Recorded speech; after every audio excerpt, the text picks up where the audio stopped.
Stocks trade firm and steady with advances far outstripping the declines. Metals and industrials are the big gainers, while telecom and IT are the soft spots. Tata Consumer fails to meet expectations on sales but ekes out better than expected margins. Weaker than expected sales of tea and Narishko impacted the performance. ICICI Pru Life Insurance skids as margins shrink. Tata Elxsi slides on a dip in revenue. MCX slips on missing expectations, but Cyan, DLM and 361 WAM gain on strong growth in income and profit.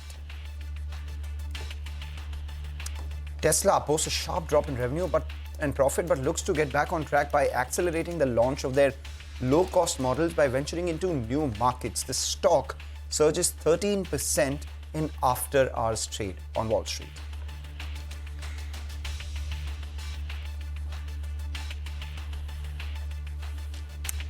Hello and welcome to a halftime report. I'm Ekta Batra and with me is Mangalam Malu. Well, we have a packed show ahead of us, but before that, I just want to point out that the markets are also quite active in today's trading session, gaining for the fourth day in a row, so no complaints coming in.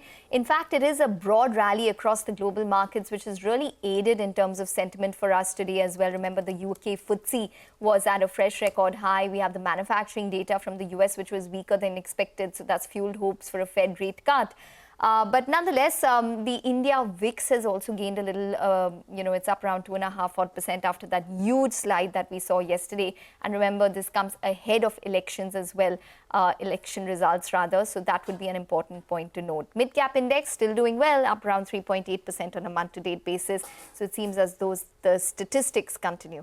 Statistics continue and news continues as well. Some news at the bottom of your screen with regards to some sort of subsidy coming in for houses, affordable houses, and as a result of which we've seen an impact in some of these stocks which are at the bottom of your screen, the likes of LIC Housing Finance, Awas Housing Finance, and the ones that cater to affordable housing as well. Looking good for the markets, and it's also expiry for Nifty Bank, and tomorrow is the monthly expiry for Nifty itself. But ahead of that, what's happened is that the National Stock Exchange has launched a derivative contract for the Nifty Next 50 index as well. This includes 3 serial monthly index futures and index options contracts. So the Nifty Next 50 index that you know, as of now, basically, you can trade on derivatives, futures and options for the Nifty. There's the Nifty Bank and the Nifty Financial Services, among others. But up until now, you couldn't trade any, futures or derivatives contracts on the Nifty Next 50, which is what NSE has introduced now. Not just that, to encourage people to participate more in futures and options, they've actually gone ahead and taken off the transaction charges on F&O contracts on Nifty Next 50 trades from April 24th, which is today from where it launches, all the way up to October 31st, which is the next 6 months. So to discuss this product more, the prospects of this product more, and the outlook for derivatives trading, we have Sriram Krishnan, who's the Chief Business Development Officer at the National Stock Exchange, joining in. Thanks a lot, Sriram, for joining in. Just a couple of questions on this. One, what exactly is the current volume breakup that you have in the existing derivative products that you have? And what is the kind of volume pickup that you expect on this product? Thank you, firstly, for having me on this show. Like you rightly mentioned, we have 4 indices on which we have derivative contracts currently available, which is Nifty, Nifty Fin, Nifty Bank, and Nifty Midcap Select. Now, Nifty Next 50, if you really look at it, falls in a space between the Nifty and Midcap Nifty. It has the large cap stocks, and yet the return of the Nifty Next 50 index is closer to the Midcap Select index. So we believe that this is an index that can be very, very interesting for investors, and that was the motivation for us to bring it. The volume breakup between the existing contracts is, obviously the large ones are Nifty, Nifty Fin, and Nifty Bank, while the Nifty Midcap Select is the one that is sort of coming up, in the pecking order, if I have to put it that way. So in terms of Nifty Next 50, the index itself, although introduced in 1997, there were no derivative contracts on this index, and it has no overlaps with either Nifty 50 or Nifty Mid Cap Select. So it has its own space.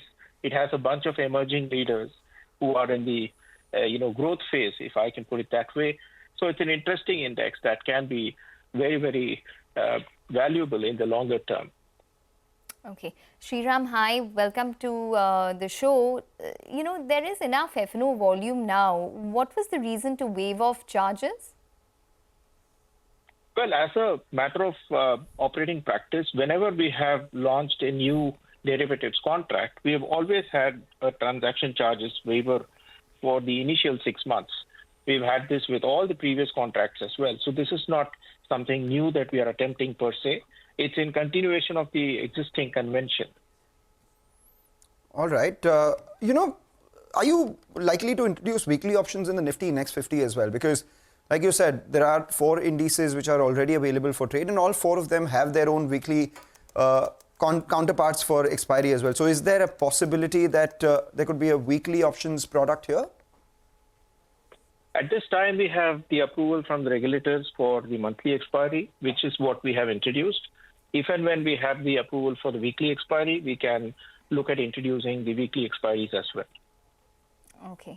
Can you give us a sense in terms of what your market share would be in the derivative segment as compared to BSE? Because BSE has also been introducing products and been trying to increase their market share. So if you could just give us a sense between the two. Honestly, we are regulators and we really don't compare market share per se in the sense in which you are describing it. But I would think that, on the days when we have our contracts, available in terms of, expiry day participation opportunities, I would think that we are certainly, extremely popular with traders and investors alike. And on an overall basis, I think in our annual report, we state that our market share for disclosure purposes is closer to 97-98%. But of course, those numbers keep changing, and we will have latest numbers up in a week or so after the latest upcoming board meeting is completed. All right, we'll await those latest numbers as well. And while you all are regulators, we take that point, Sriram, you are also the Chief Business Development Officer. So bringing in more business and bringing in more market share as against any of your competitors is equally important. Final question then before we let you go. Any other derivatives products in the pipeline right now? We have applied for approval for Nifty IT and Nifty Pharma, and we continue to await approval for the launch of those 2 contracts. We will launch those contracts as... Yeah, sorry. No, go ahead. Just a quick follow-up on that. When is it likely by? We don't know when these contracts will be approved, but whenever they are approved, we will launch those contracts as well. That'll be very interesting because, we already have 5 days of trade in the week and 4 index options or 4 index futures are trading for weekly options expiry. He said that if they do get an approval for that, this would be the 5th one. And now with new contracts coming in, how many more days would be added for weekly options expiry if at all there is? Multiple contracts in one day. Multiple contracts expiring on one day. But while we were having that conversation, there was the numbers of Chennai Petro at the bottom of your screen as well. Thank you, Sriram, for joining in and giving us the outlook. We wish you good luck for, this product and hope that there is a fair amount of volume accruing to this. And this is also used for hedging purposes more than just purely speculation. Thank you for joining in. Sriram, that was Sriram Krishnan, who was from NSE. But meanwhile, we have Chennai Petro numbers at the bottom of your screen. Board approving a dividend of 55 rupees. There was a sharp margin expansion. Net profit as a result of which up 72%. Not prudent to look at just the revenue because it's also a commodity product. So the EBITDA margin is extremely important, and as a result of which we saw 72% bump up on the bottom line. Yes, absolutely. That's on Chennai Petro. And I just want to pull up UBL or United Breweries because we just had a flash maybe just before, trading hour ended where Heineken India has reported beer volumes of low teens in the January to March quarter. And the guidance was mid to high single digits. Just want to point that out. Their premium portfolio has grown in the low 20s, and it's been led by Kingfisher Ultra as well as Heineken Silver. It'll be important to just basically track the volumes as the summer goes on, and we have the IPL season as well. So I think that would be important to track as well. But nonetheless, these are some statistics which have come in for the quarter gone by. Well, we need to take a short break, but up next we have a very interesting conversation. We have Suhasini Sampath, who's the founder of Yoga Bar, Shashank Mehta, founder and CEO, The Whole Truth, and Ashwin Badri, who's the founder Equinox Labs, to put the focus on the recent developments with regards to regulations and safety in the packaged food industry. Remember, there have been a spate of incidents which have taken place in the FMCG space, from spices to drinks. We're going to be discussing, and baby food, as of course. We're going to be discussing all of that. Stay tuned.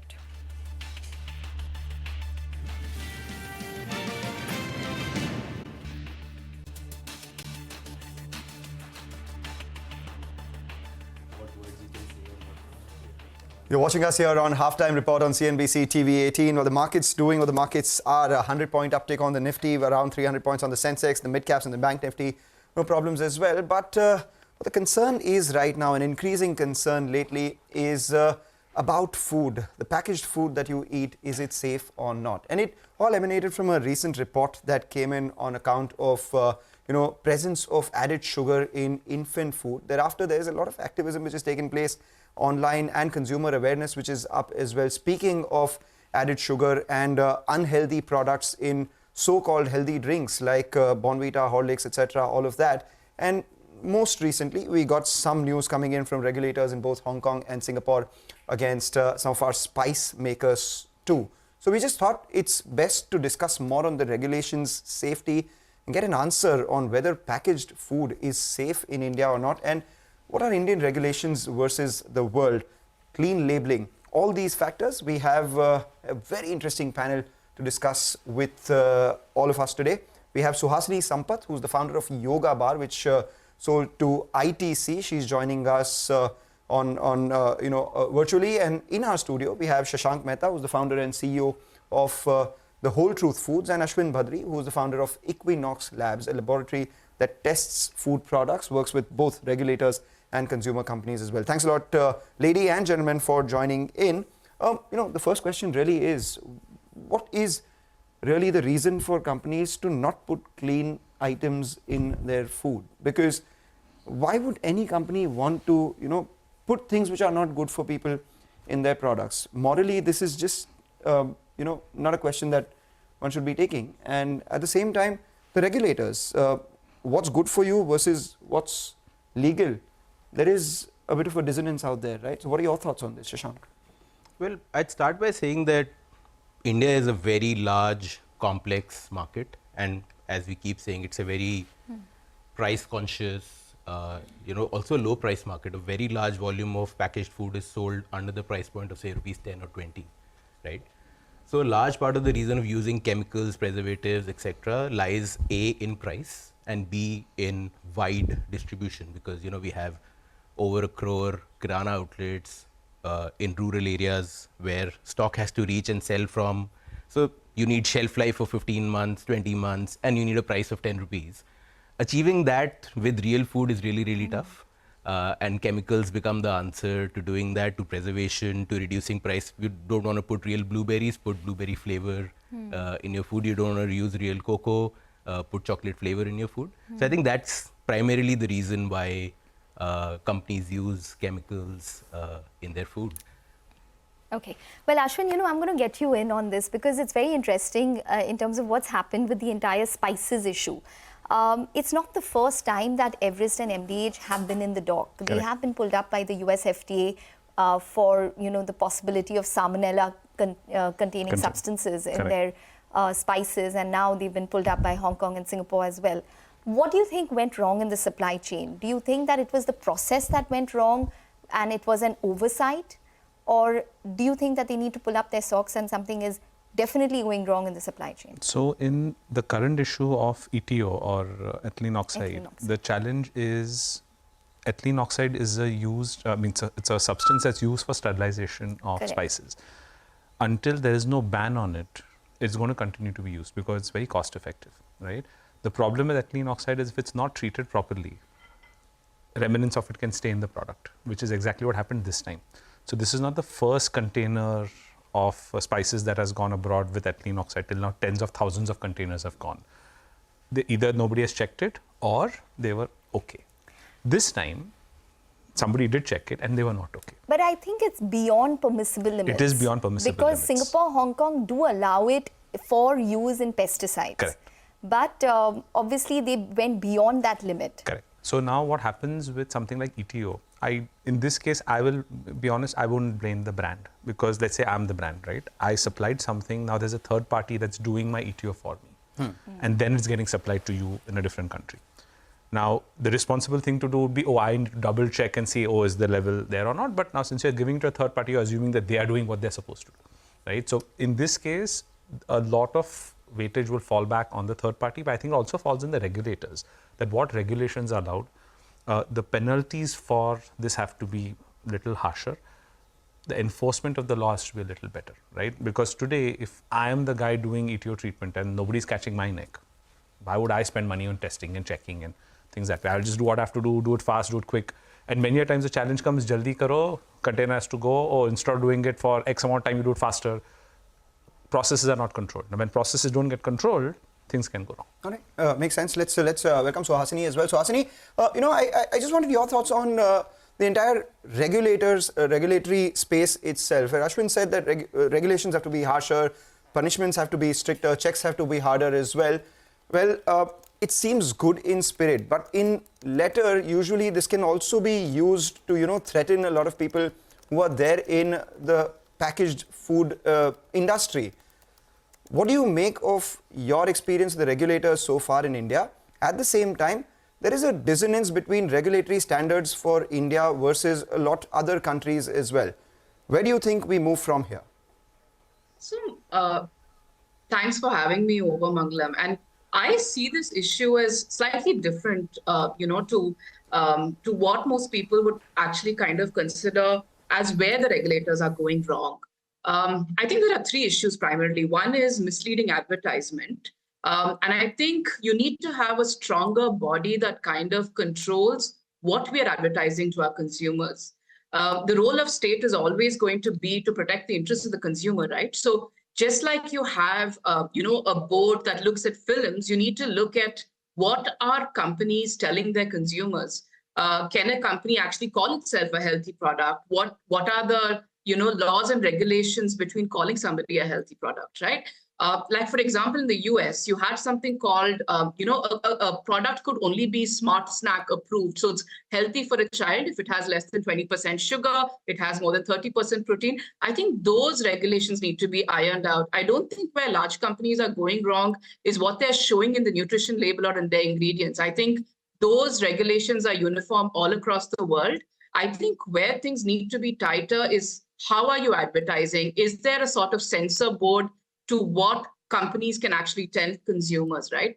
I think also the consumer forums are a lot more litigious in the US. I think companies are scared to kind of misrepresent to consumers because obviously litigation is a real threat to existence of companies, right? So, and I don't think India consumer activism in terms of litigation has really picked up, and that would keep companies in check. The third thing, Mangalam, and this is a pet peeve for me, right?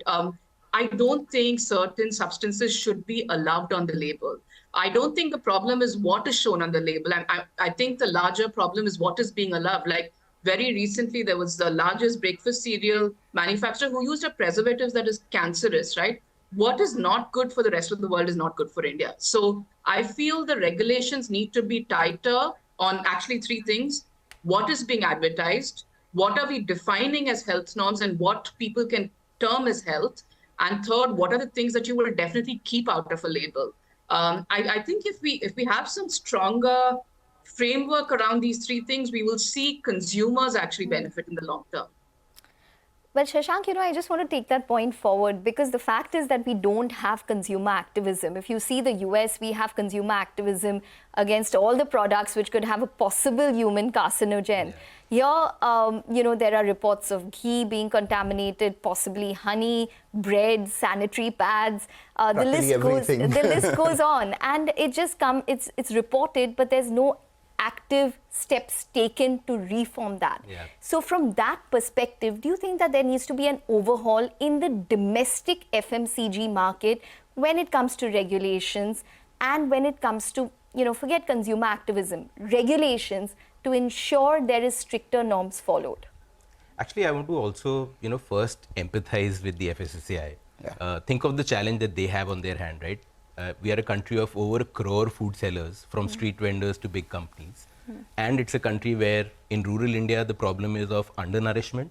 In urban India, the problem is of overnourishment. We are obese, right? Correct. Imagine trying to create a law that caters to all of us, right? So the regulator does something in the middle, and hence the onus falls on companies to follow the law in spirit, not just in letter, right? Even in the recent cases, I'm sure the statements put out by the companies are, hey, we are compliant to the law, right? So I think the regulator has a very, very tough job on their hands, and hence consumer activism is a very important pillar of this ecosystem also. Thankfully, there are people who are now doing it.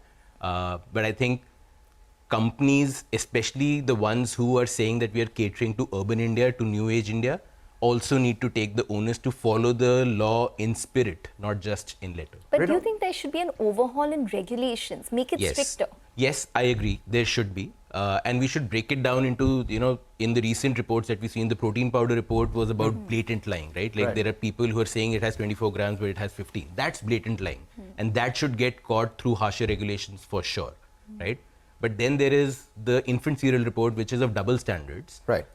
Where the company is saying we are compliant to law, and I do believe that the law is where it is because of the divide that I spoke of. That FSSAI is also thinking, how do I make this a product which solves India's problem, not just urban India's? Maybe a solution to that then would be different products for different people and different brands at different price points as well, like you spoke about. But I'll come back to you on that. This morning we spoke with the management of Tata Consumer on the same. They too have a lot of packaged food and a lot of dairy-based additives, etc., that they've recently added to their portfolio. We asked him about this regulatory risk itself, law versus the letter of the law versus the spirit of the law, and this is what he had to say.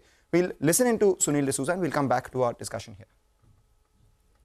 Jump shifting the volume growth in India, specifically focus on beverages. Salt, I think we've always maintained about 5% will be the secular long-term growth in volume. We're at 4%, so almost there. The growth businesses, we've said now with Capital Foods and organic coming in would be 30% of the portfolio, delivering a 30% growth, I think focusing on that. We've said 15% EBITDA is par now. We've got to improve from there. We've got to continue to improve our working capital days. We've said double-digit top-line growth and EBITDA ahead of the top line. ROCE, actually, last year was a very pleasing figure. Last quarter, we upped by 380 bips, continuing to work on that number. I will try and get in the conversation that he had specifically with regards to food regulators in just a bit. But Shashank, the question here, like you said, India is a value-conscious market. Yeah. India is a big market. And at the same time, clean labeling is expensive. Yeah. How is this good business then? I mean, everyone in spirit wants the best products at the best prices. They have to be fresh. How do companies like Nestle, Tata, and all the others who are there in the space navigate through this? Because is clean labeling really a good business? Because you can sell a product at a much higher price, still incur a loss. There is lack of availability of products. There is lack of availability of quality ingredients, and the shelf space is very limited. How is this good for business? Usually, important to do things are difficult. It's the right thing to do. I think there is a large and growing market that can afford higher prices, that is willing to pay money for the right ingredients for clean products because they see the value in it. Yeah, I think starting there rather than worrying about making something for everyone all the time is the place where all companies need to think of. And as we were talking about, both regulation as well as products maybe need to get split into which audience are we talking about. and what are we optimizing for? Then again, that becomes double standards, right? Because at the end of the day, what is happening with developed markets versus emerging markets is the same thing which is happening in India, where there is a developed market economy in India itself, along with an emerging market economy. I just want, Suhasini's thoughts on this. Suhasini, you started out as a clean label company. Thereafter, you sold to a large company as well. How are you trying to maintain the ethos of your products as it scales up and as it goes to a wider distribution reach, trying to become more accessible? How do you do that? Yeah. So Mangalam, I'm going to answer both questions actually, right? I actually think, and I'll give you perspective. In personal care companies, the first ingredient is water, and it sells at 2 rupees a gram. And compare that to Yoga Bar product where your first ingredient is almond and you're selling at 1 rupee a gram. So we are talking like it is very, very difficult to maintain gross margins for a health food company. And then that was largely the reason to also sell, right? Because obviously, at least the strength of distribution, you're not actually having to invest in distribution. And you rectify your gross margin as time progresses. But we've seen like recently millet prices increasing, cocoa prices increasing, etc. So the issue is real, and there is the hope that as consumers become more and more educated, they will pay that premium in price, but we're not seeing that yet. And to your second question, Yoga Bar continues to operate as an independent company. At this point of time, ITC is like a venture capital investor with the additional benefit of having given us very strong distribution. And we don't have to bear that distribution cost. It comes as a fixed cost. So we are launching as beautiful products as we always have. We've recently forayed into baby foods, like we're doing ancient millets, etc. And luckily, there's a lot of government support coming in. Like even though the millet prices have increased, the government has given us a grant which kind of circumvents the increase in price. So it's interesting times for us, and we are rushing to kind of develop all of these really good products, continue to fight the good fight, before we hand it over to ITC. So Hasni, you mentioned baby food, so I'm just going to ask you a very technical question. How much sugar actually goes into the baby food? How much is permissible? And what are the Indian regulations when it comes to that? And are companies flouting this norm? Yeah. So I'll answer that question. And we are definitely a company that, kind of manufactures thinking about my kid first, right? And I never, gave my kids sugar or salt for 1.5 years. And we've continued to, use that even in the products that we manufacture. So we do ragi, we do oats, etc. And we do it with zero sugar. Like zero sugar means purely just millets or oat mixes. And that is the internal mandate for us. Our company checklist is it good enough for my kid? And only then is it good enough for everybody else, right? The permissible sugar actually for an infant, salt and sugar is zero. Like you do not want to develop taste buds for your child, where a child is dependent on either of these two things, because those taste habits is what, develops into adult food eating habits, right? I think Nestle has, maybe I shouldn't take names. The sugar content in Cerelac products are not good for children. That is the honest truth of it. Are they following norms? Are they following regulations? Absolutely yes, because it's not mandated anywhere in FSSAI what should be the sugar level in infant food. So they are right as per the law. They are following the law. Sure. Is it something they would give their kids? Probably not. All right. Okay, all right. So Hasni, Ashwin, as well as Shashank, it's been a very enlightening conversation, and I'm sure we'll probably touch base for more detailed conversations as we go along. Thanks very much. The start of many such conversations. The good part is that it has started right now. Importantly, also from a investor standpoint, a lot of people who invest in a lot of these startups who promise clean labeling, etc., the kind of valuations that they are investing in these companies, they expect a fair amount of growth, which may at some point make some of these investee companies fudge something to go ahead and give the growth to them. So that is a conversation that we should have from that perspective as well. And at some point in time. I just want to point out that you did mention obesity and the two worlds that India lives in, and packaged food. The Medicine Box has spoken just about this issue that India faces in terms of obesity in children, and I think that all of this is very well connected. So maybe we can catch that as well. That's a great plug. Viewers can catch that as well. We need to take a short break. But Dharmesh Shah of ICICI Direct will join in with his trading strategy. Stay tuned.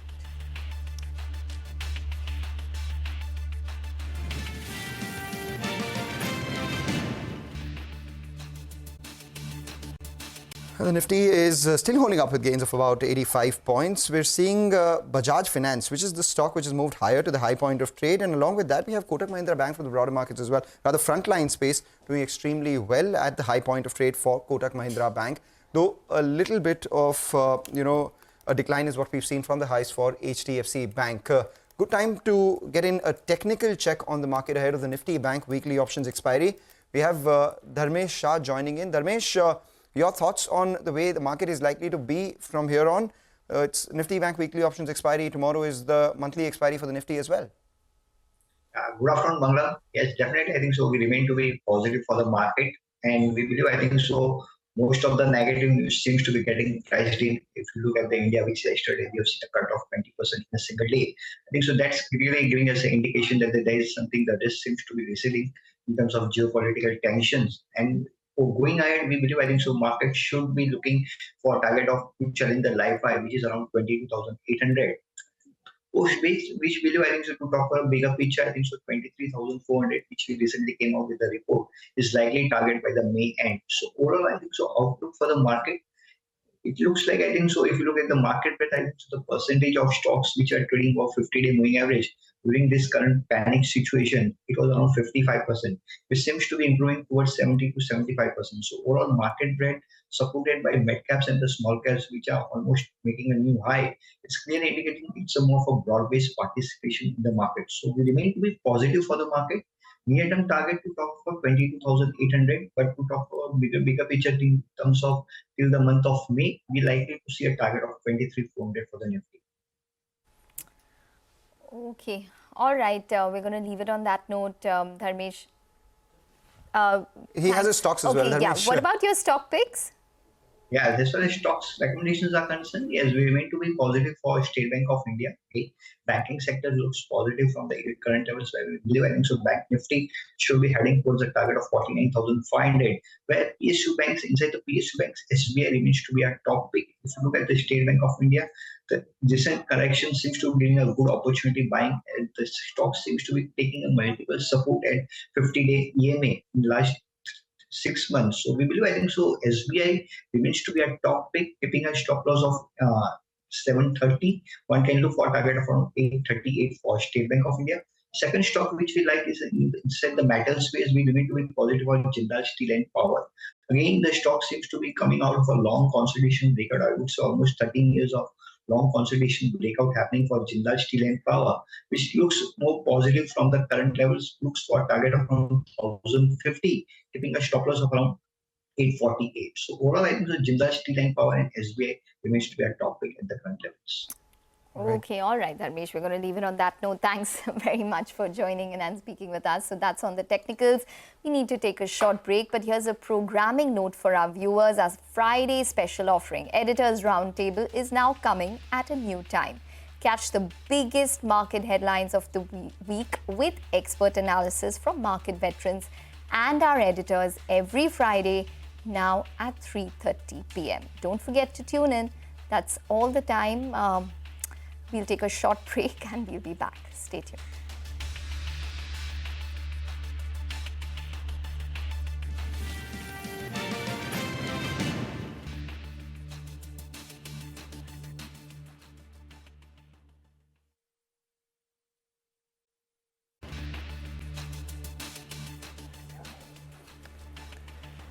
Welcome back. Well, steady for the markets. We have Vodafone Idea, which is sulking. So that stock is down around 7.8% post closure of the FPO. We have Zydus Life, which we will be discussing. So that stock is down around 2% post 10 observations to its injectable facility. And M&M Financial is down for another day. So that stock has lost around 8.5% this week. Remember, it's delayed its numbers because of a fraud which was found. And that stock is down around 1.5% today as well. Well, let's focus now on ICICI Prudential, which is under pressure after the VNB margin declined further in the fourth quarter. Sudarshan is here with the company's Q4 highlights. So ICICI Prudential is off morning lows but still down nearly 3%.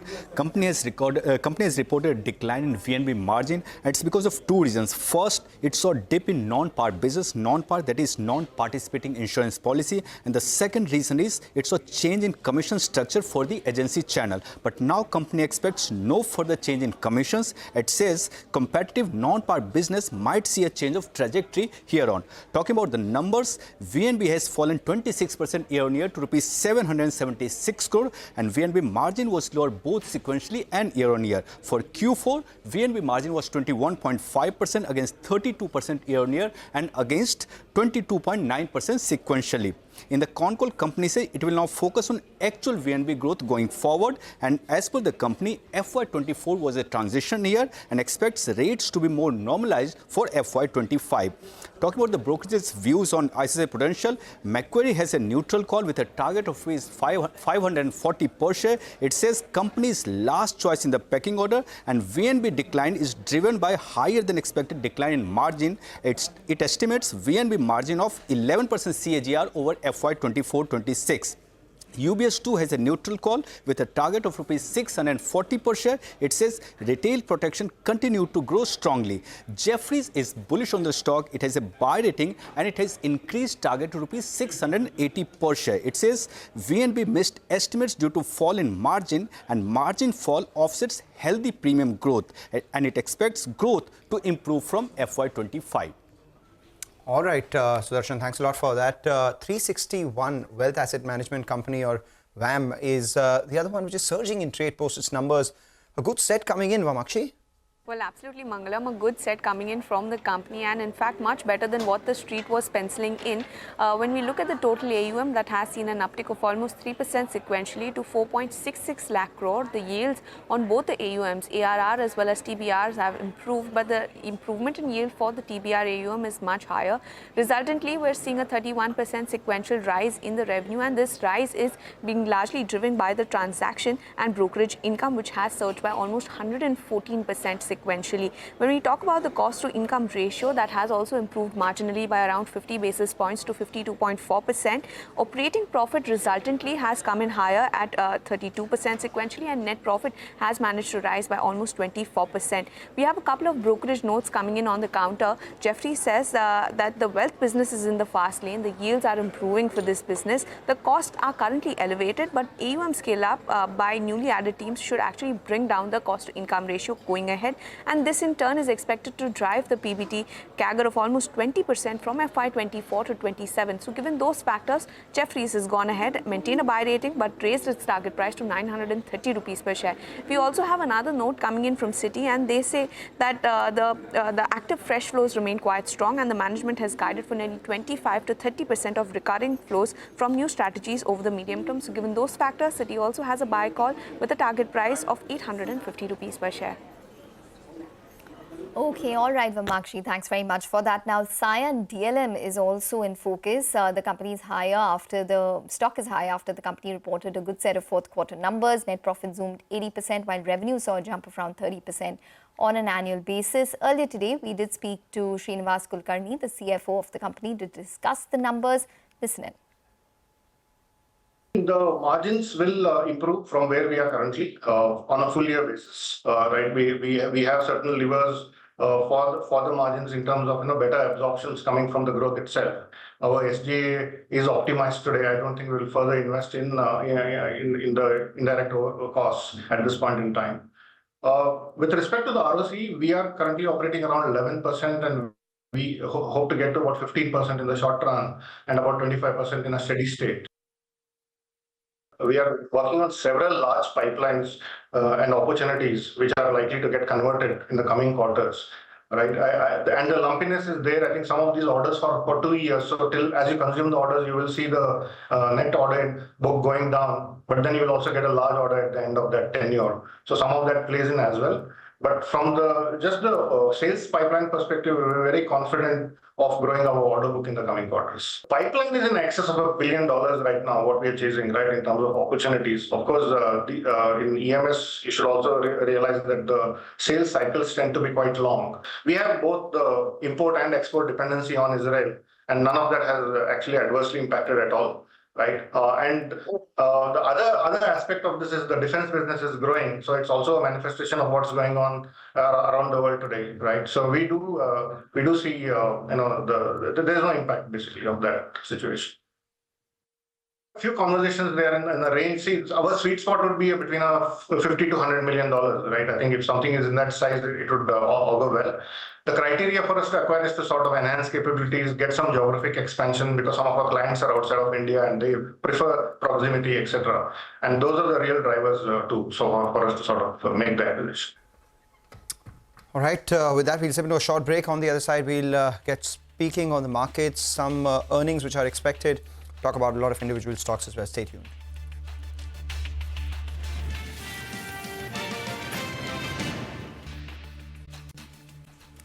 Welcome back. Well, there are two stocks which I'm watching today, Lupin as well as Zydus. Now, Lupin and Zydus together are in focus because of reports that the US court has issued a temporary restraining order on both the companies, Lupin and Zydus, from shipping further quantities of the generic version of a drug which is used to control an overactive bladder, which is Mybetriq. They had received approval just a couple of days ago, and launched the drug a couple of days ago. So Lupin launched the 25 mg strength, Zydus launched 25 mg, as well as was going to launch the 50 mg strength soon.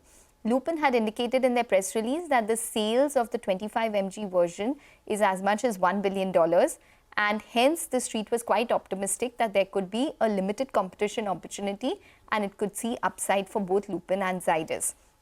Now, because there is a litigation going on and there's a temporary restraining order, what could happen going forward is that there could be an injunction against Lupin and Zydus, which may delay the launch or maybe the further supply of this drug in the US, and a possible settlement and then a planned launch by both these companies.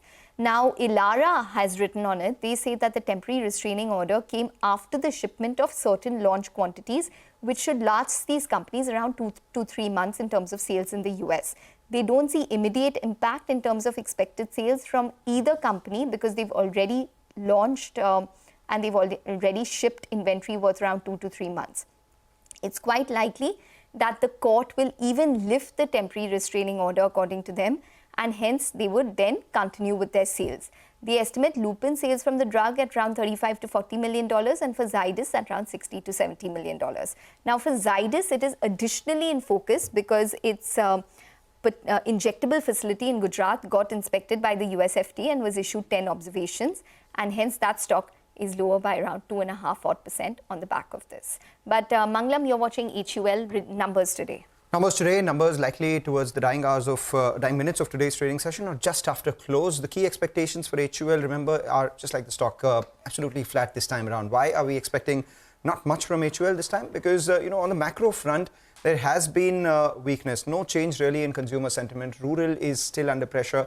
And at the same time, companies are taking price cuts to, propel volume growth at a time when raw material costs are benign. So any sort of, increase that we see in volume is likely to be offset by a large amount by the price offs that the companies are giving. So that's the macro setup. Micros, what are you looking at for HUL this time around? 2 to 3% volume growth, and that would be offset by about 2% price cut, so which leaves you with a flattish sort of revenue that we're expecting. Other than that, about 150 basis points, 150 to 200 basis points improvement in gross margins, but that again would be plowed back into ad spends. For HUL in specific, there's the increase that they will have in the royalty payment to the parent, and the GSK deal, the OTC product deal that has expired will impact their EBITDA. So look, all of these things together, you have an absolutely flat number on the revenue, 14,850 crores on the top line this time around, resulting in an EBITDA decline of about 1% for the factors that I mentioned earlier. 3430 crores is what you're looking at,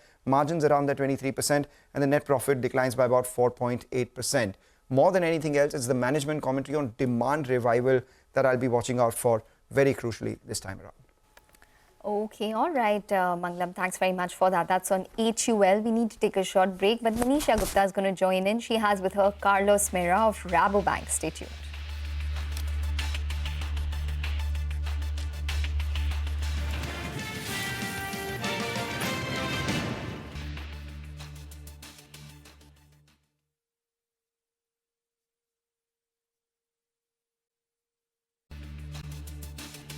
Welcome back, and joining us on the show now is Carlos Mera. He's Senior Commodity Analyst at Rabobank and he joins us live. Carlos, hi, and I want to start with the cocoa prices because we've seen prices gain up by almost 150% in this year in 2024. What is your sense from here on in sense of prices? And because of these all-time high prices, has the demand taken a hit? When stocks get low, we should expect price to be very, very volatile. That's commodity 101. And that's what we are seeing and what we've been looking at. Not only a situation of very high prices, but also very volatile. And to your question about demand, demand expectations are all over the place. We recently had the Q1 data release for the EU and for the US. So very surprisingly, very bullish as well. We had actually only a 2% drop in the EU, and we had actually positive demand numbers in the US, which is pretty incredible given the prices. So demand, of course, most of the cocoa sold in Q1 had been contracted many months before, and I think it's only in Q2 and Q3 that we are going to see more demand destruction. All right, so nobody's letting go of their cocoa and chocolate cravings there. But from here on, Carlos, what's your sense on prices? 12,000 done, what's the next level? I think we're probably closer to the top. This not an analytical framework that we can use in recent times. I mean, I've been looking at the cocoa market for the last 15 years. There's nothing that I can compare to. If we look at the stocks-to-use ratio historically, we expect the stocks-to-use ratio to go from the 30+% in previous seasons to 24%. That's more than 10% difference and distance. We will be looking at prices in present terms of about $14,000 at the lowest point. I think that should be the maximum top, because at the time, the stock-to-use was close to 20%.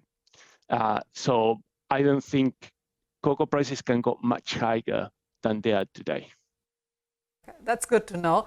Moving on from cocoa, and it's coffee which also catches eye, because here as well the global prices are trading at an 18-month highs. Here as well there are concerns about crop. What are you hearing and what are the fundamentals supporting this price?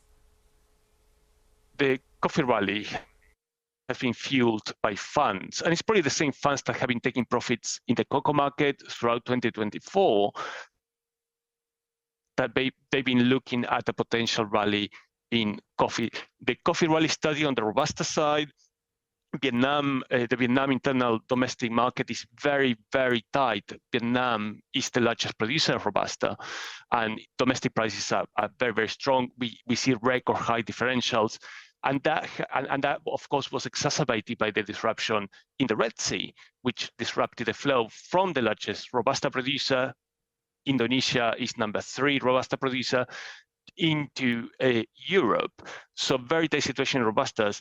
And Robusta prices got so close to Arabica that they now started to push Arabica prices up because that's the ceiling. So the arbitrage is at very low levels, and these are all coffee rally rather than one or the other quality. And we expect the same as in cocoa. We do expect some demand destruction here and there, but coffee demand is certainly not looking very strong. All right. So while the cocoa and the coffee prices have continued to run up, there is some respite, though, that we've seen in case of sugar prices, where the raw sugar global prices are trading at a 14-month lows right now. Here as well, the funds have taken some profit taking. Now, from these current levels, what's your sense? Yeah, we saw a big drop in prices from 26 cents per pound to currently some contracts trading below 20 cents. It's hard to find enough justification in the fundamentals for this. We have had a massive sell-off from funds. The change in the Indian ethanol policy was the start of that price drop last year, and we have probably better crops than expected in India, but especially in Thailand. However, I think the market is seriously downplaying the risk of the adverse weather we've seen in Brazil, where it has been much drier than normal during most of the wet season. I think that will be in the market throughout the rest of the year. The harvest season in Brazil just started, and I think that will be supportive for prices. So I remain bullish on sugar prices. Okay. A final question then, Carlos. And while, of course, we are looking at weather and supplies and crop and demand as well, but there's a lot of macro fundamentals as well impacting agriculture. So whether it has been about the dollar index gaining or the interest rate cut expectation in the second half of this year, all the geopolitics for that matter, how are you all of this impacting agri-space? Well, certainly the strength of the US dollar is very, very important, especially for grains and oilseeds, corn, soy, and wheat. We're looking at a very, very good start of the planting season in the US. It's raining all over the place. So the strength of the US dollar will decide how much of those stocks will remain in the US, because the US has been relatively uncompetitive exporter for the last couple of years. So that's certainly something to look at. The other thing is the tensions in the Black Sea that have been increasing. There have been just last weekend bombings on Odessa, and that damaged some port infrastructure that could be very supportive, especially of wheat prices. When it comes to the soft commodities, probably the biggest issue here is the Red Sea. We expect those tensions to remain. I mean, there's no political will to sort the situation out. That will probably require much larger and coordinated military effort in the region, and that will continue to affect, especially Robusta and overall coffee prices and the flows there. But it also affects all different commodities in different ways. Like it may affect, for example, white sugar flows. It might affect the trade of cocoa products in the area. We normally have butter coming from Asia to Europe and powder going from Europe to Asia. So that I think that will remain in place, and that's supportive of those commodities.